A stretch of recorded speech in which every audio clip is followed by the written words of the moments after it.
Hello, and welcome to In Case You Missed It, Black Audacity Style. We will bring you up to speed today on last week's news and hot topics that you may have missed. I'm LaWanda Morris, CEO of Black Audacity Magazine, and your host for this evening. Now, today, we will be discussing the season three release date for the beloved series Bridgerton and everything that we know about that. We'll talk about one of Beyonce's Cowboy Carter album collabs. We'll update you on the state of Black male voters. We'll also chat about a cholesterol supplement recall. And in breaking news, we'll update you on the controversy surrounding Florida's 6-week abortion ban and so much more. So, pour yourself a drink, grab a snack, and let's get into it. In political news, according to a recent article by The Independent, almost a quarter of Black voters now say that if the election were tomorrow, they'd vote for Donald Trump, and that the number is mostly driven by Black men. Well, I'm Black, and I definitely don't plan to vote for Donald Trump, although I'm not a Black man, I'm a Black female. But no one has bothered to ask me as a Black female about who I will vote for. Therefore, I've said this before, these so-called polls that are spreading news about Black voter information. I've never been asked to take a poll. None of the Black people that I know and talk to on a daily basis have been asked to take one of these Black voter polls. So I take them all with a grain of salt. Although I do understand that there are some uninformed Black voters out there who may be considering voting for Trump and who actually may vote for Trump. But if we all recall the last election that Joe Biden won, where he beat Donald Trump, the polls were saying the exact same thing, saying that Black voters were going to vote for Donald Trump.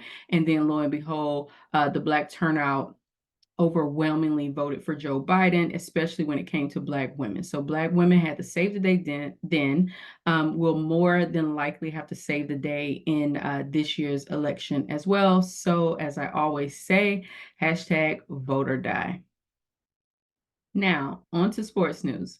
Well, in all the March Madness excitement, this next story, I think, kind of fell by the wayside. So, to get into it, investigators are searching for those responsible for making racial threats against members of the Utah women's basketball team back in March during March Madness. While staying in a small town in Idaho, the team was repeatedly subjected to racial harassment. School officials said that while the team was going out for dinner, a driver pulled up to them, revved his engine, and yelled out the N-word. Later that night, as they were leaving the restaurant, 2 trucks approached them, and the drivers once again yelled the N-word. Now, the team was reportedly staying in this small Utah town with a long association with hate groups because of the lack of space at the hotel near the tournament. That's the only reason they were staying there. Racism is real, and it happens, and it's awful. Coach Lynn Roberts, who is white, said during a press conference. And for our players and staff to not feel safe in an NCAA tournament environment is messed up, he also stated.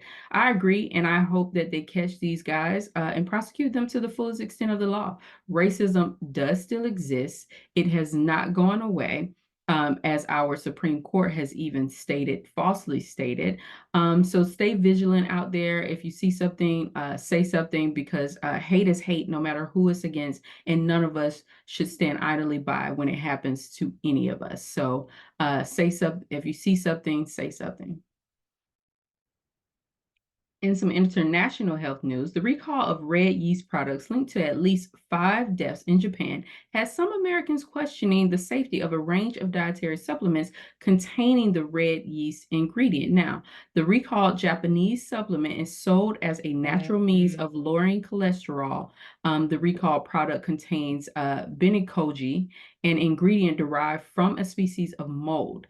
At a news conference, the company said it found a chemical compound found in the recalled products and is looking into whether the substance might be linked to the fatalities that occurred in Japan. The Japanese Times newspaper reported. The pharmaceutical company also says its products were exported to other countries, including China and Taiwan. For now, no products containing this ingredient have been recalled in the U.S.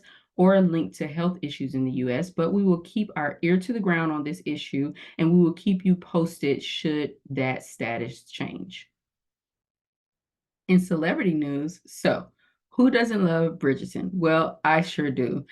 Here's what we know about season 3 of the Netflix drama. This season focuses on the love story of Colin Bridgerton, played by Luke Newton, and Penelope Featherington, played by Nicola Coughlan, aka the infamous Lady Whistledown. Now, the season will be split up into 2 parts, which we hate, but we love to hate, that will come out in May and June of this year. It was announced that the first 4 episodes will premiere on Netflix on May 16, 2024, while the final 3 episodes of the season will begin streaming on June the 13th of 2024. So there you have it. We can't wait to see all 7 of these episodes. Let us know in the comment section if you are excited as we are. Now, in Queen Bee news, Beyonce's Cowboy Carter album spotlights Black country music pioneer Linda Martell. Martell is featured on 2 of Beyonce's new album tracks, an introduction entitled Linda Martell Show and a song called Spaghetti, which also features rising country music star Shaboozey, and which is one of my favorite songs on the whole entire album. I have many, but Spaghetti is definitely at the top of the list. Let us know in the comment section what are your favorite songs from Cowboy Carter. We hope that you've been enjoying this country album from Beyonce as much as we have. Let us know down in the comments.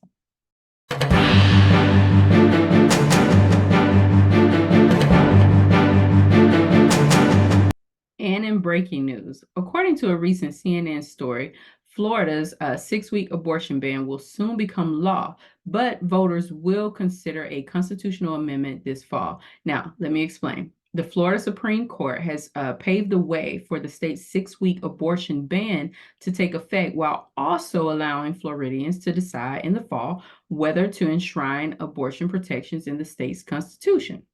By upholding Florida's current 15-week ban on abortion, the state Supreme Court triggered a 6-week abortion ban approved by Florida lawmakers last year. Now, the law will take effect in about 30 days, but in a separate ruling, the court also approved the wording of a proposed state constitutional amendment that would protect the right to an abortion in Florida, clearing it to go on the ballot as Amendment 4 this November, when it could potentially undo both bans.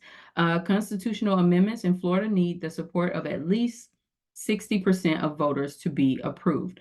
These recent court rulings will make Florida one of the most restrictive states in the country to obtain an abortion, and set up a presidential year fight over reproductive rights in Florida as well. The Biden campaign recently,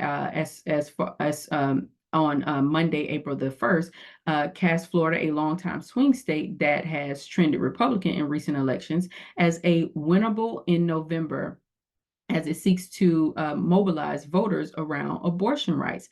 With the measure poised to appear on the state's ballot, Florida will join several other states, including Michigan and Ohio, where voters have weighed in directly on reproductive rights since the U.S. Supreme Court overturned Roe versus Wade. Now, the initiative could also boost voter turnout, like it did in Ohio and Michigan when abortion rights there were on the ballot, in what is expected to already be a close rematch between President Joe Biden and former President Donald Trump. So I'll say it again, people: vote or die. Your vote matters. Do not stay home in this November election. No matter what issue on the ballot is getting you to come out and vote, it doesn't matter. All that matters is that you do come out and vote. Well, that's all for now. I hope you have enjoyed today's segment of In Case You Missed It, Black Audacity Style. Don't forget to hit that subscribe button, like, and turn on those notifications so that you can see more Black Audacity Magazine YouTube content show up in your feed. I'll see you back here next time, same place. I'm LaWanda Morris, and we are unapologetically and unambiguously Black Audacity. Thank you so much for watching, and see you next week.